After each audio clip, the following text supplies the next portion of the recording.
Hello students, आप integration में कुछ एग्जांपल्स भी देख चुके हैं फार्मूला बेस्ड, लेकिन कुछ एग्जांपल्स आपके सामने मैं और पेश कर रहा हूं और फिर हम देखते हैं क्या हम इन एग्जांपल्स को भी कर पाते हैं। अगर नहीं कर पाते हैं तो क्यों नहीं कर पाते हैं, फिर उसका हम कारण देखेंगे और उसको सॉल्व करने का तरीका अडॉप्ट करेंगे और फिर हम आगे बढ़ेंगे और इसके बाद हम अपनी एक्सरसाइज एनसीईआरटी बुक पर आ जाएंगे। तो अगर मैं आपको बोलता कि आप साइन ऑफ 2x का इंटीग्रेशन आप करके मुझे बताओ, तो आपको पता था कि जो साइन x का फार्मूला होता है, ये इंटीग्रेशन ऑफ साइन x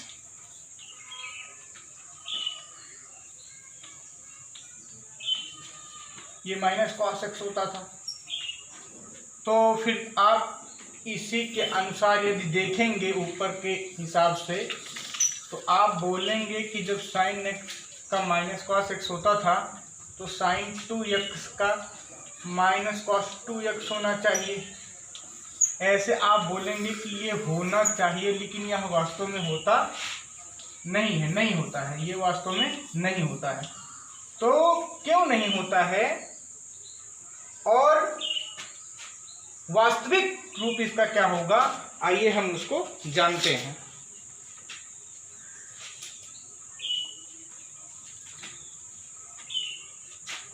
इसको रहने देते हैं ऐसे ही, यहां जगह है हमारे पास।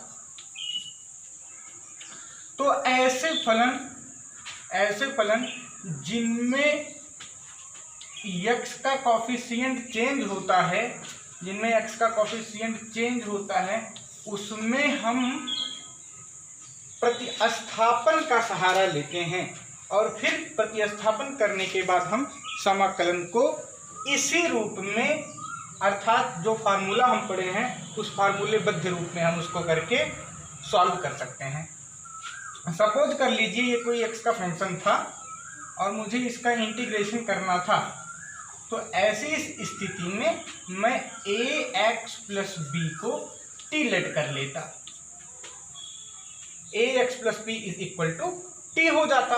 तो कहने का मतलब अब अगर हम ये करने के बाद देखें तो हमारा फंक्शन क्या हो जाता, इंटीग्रेशन f ऑफ t। लेकिन मैंने तो कहा था ये फंक्शन जिसका होगा इंटीग्रेशन कॉफिशिएंट भी उसी का होना चाहिए। यहाँ फंक्शन x का था तो इंटीग्रेटिंग कॉफिशिएंट जो आ रहा था, समाकलन गुणांक जो आ रहा था, ये dx होता था। तो अब जब ये t आ गया है तो इसको भी t का होना चाहिए। तो क्या आप dt कर देंगे? नहीं, आप dt नहीं करेंगे। इसके लिए हम क्या करते हैं, आप यहां ध्यान से देखेंगे। जब आप लेट कर लें ax plus B is equal to T, तब दोनों पक्षों का आप क्या कर दें, अवकलन। दोनों पक्षों का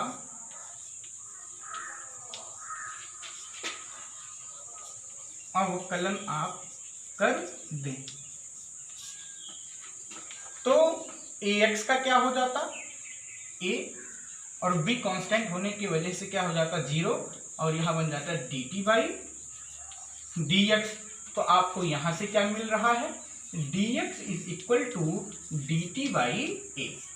तो जहां आपने dx रखा था वहां आप लिख सकते हैं dt बाई a, तब यह रूप आपका ऐसा बदल जाता। इंटीग्रेशन फंक्शन ऑफ t, अब dx देखिए, यहां से ये जो आपको बात निकल के आती है सामने, ये बहुत ही इंपॉर्टेंट होती है, तो यहां से आप ध्यान दीजिए, dx की वैल्यू क्या आई थी, dt बाई ए, तो dx के स्थान पे आप क्या रखेंगे, dt बाई ए।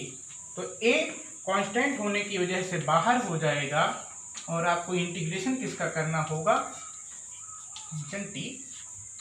ओके, ऐसा काम आप कर सकते हैं और ये अब अपने सरल रूप में आ चुका है और इस प्रकार के सवाल भी आप अब कर सकते हैं। तो चलिए यहां हम करते हैं।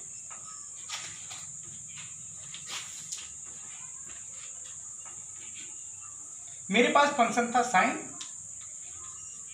2x, इंटीग्रेशन मुझे करना था dx। x था तब तो ऐसा ठीक ही था, अब जब 2x आ गया है तो यहां पे हम कह सकते हैं let 2x is equal to t। 2x is equal to t मैंने कहा था जब आप मान लें उसके बाद आप क्या कर दें, दोनों पक्षों का अवकलन, दोनों पक्षों का अवकलन करने पर तो 2x का 2 हो जाएगा और t का dt बाई dx हो जाएगा। यहां से आपको क्या मिलने वाला है, dx is equal to dt by 2। ठीक, अब आपका ये फलन कैसा हो गया, साइन 2x की जगह पर हमने क्या लिख किया है, t, dx की जगह पे क्या होने वाला है, dt बाई 2। ये कांस्टेंट टर्म है, आप इसको बाहर निकाल सकते हैं और ये हो जाएगा 1/2 और इसको ऐसे बोल सकते हैं आप साइन t dt। आपका बनना क्या, 1/2 साइन t का माइनस कॉस t। और अब आप यहाँ पे t की वैल्यू रख सकते हैं 2x, 1/2 माइनस बाहर लगा दीजिए cos 2x और ये लास्ट में आप कांस्टेंट से ऐड कर दीजिए। तो ये जो काम हम करते हैं, ये जो प्रोसेस हम इसको सॉल्व करने के लिए करते हैं, वास्तव में ये क्या होता है, प्रतिस्थापन। ये क्या होता है, प्रतिस्थापन, और इसी को हम बोलते हैं प्रतिस्थापन द्वारा समाकलन करना। तो यहीं से शुरुआत होती है प्रतिस्थापन द्वारा समाकलन की। आइए कुछ एग्जांपल्स और भी हम लेते हैं, इसके बाद प्रतिस्थापन द्वारा समाकलन के बृहत रूप को हम अपनी प्रश्नावली में आने पर देखेंगे। इसको मैं मिटाता हूं और यहाँ कुछ एग्जांपल्स नोट करूंगा।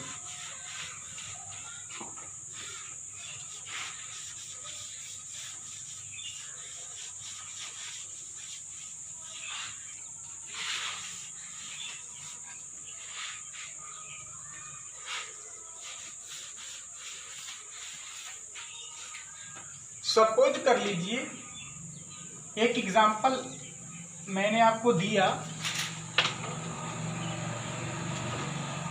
मैंने आपको एक एग्जाम्पल दिया e की पावर 3x + 4 का आप क्या कीजिए, इंटीग्रेशन। तो इंटीग्रेशन ऑपरेटर लगाइए, dx लगाइए।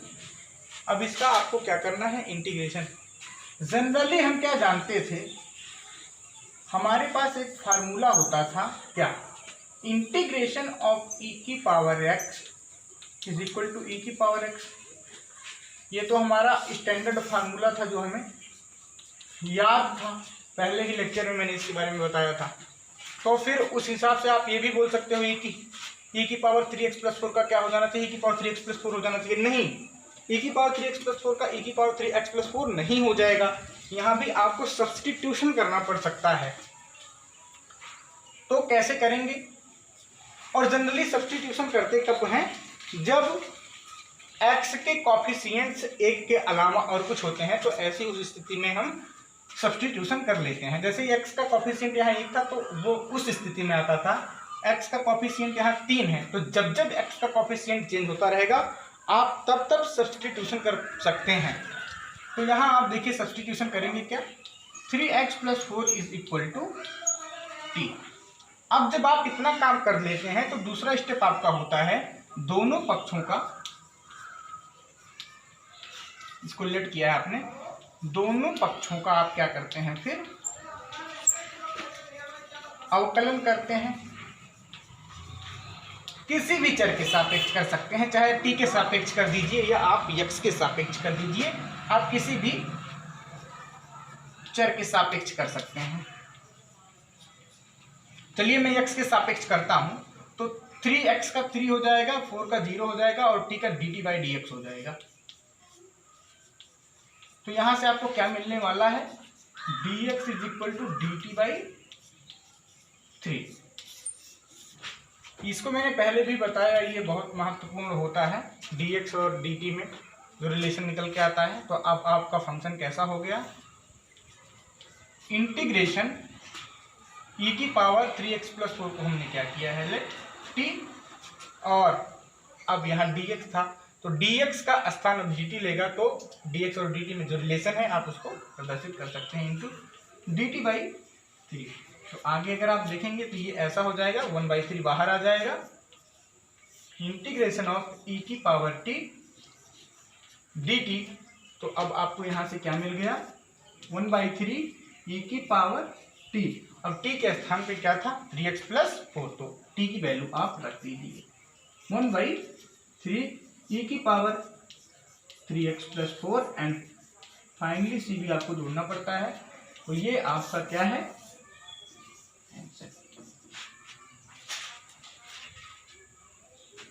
आइए एक एग्जांपल और लेते हैं, इसको नोट कर लीजिए।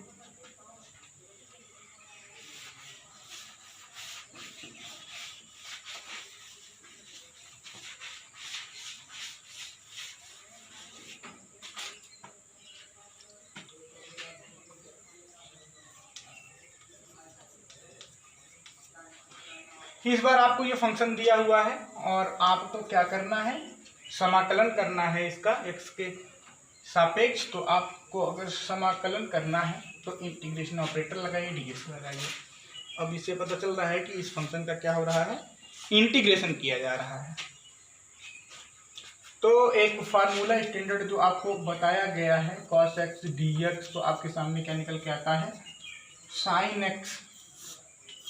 तो ये तो तब था जब x का कोफिशिएंट 1 था, जब x का कोफिशिएंट 1 था। जब जब x के कोफिशिएंट चेंज होते रहेंगे, देख लीजिए x का कोफिशिएंट चेंज हो गया है, तब तब आप प्रतिस्थापन करने के लिए बिल्कुल फ्री हैं, आप यहाँ पे प्रतिस्थापन कर सकते हैं।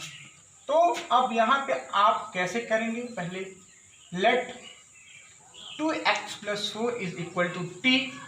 अब दूसरा स्टेप आपका क्या होना चाहिए, दोनों पक्षों का किसी भी चर के सापेक्ष आप क्या कर दीजिए, अवकलन। दोनों पक्षों का मान लेते हैं हम x के सापेक्ष कर रहे हैं, दोनों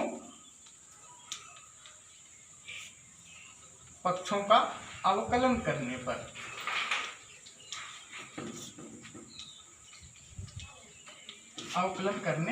चलिए 2x का 2 हो गया, 4 का 0 हो गया, t का dt/dx हो गया। तो यहाँ से आपको क्या मिला, dx = dt/2। ये इंपॉर्टेंट होता है रिलेशन जो निकल के आता है dx और dt में। तो अब आपका फंक्शन कैसा दिखने लगा, इंटीग्रेशन cos 2x+4 की जगह पे मैं लिख सकता हूँ t, और dx के स्थान पर लिख सकता हूँ dt/2।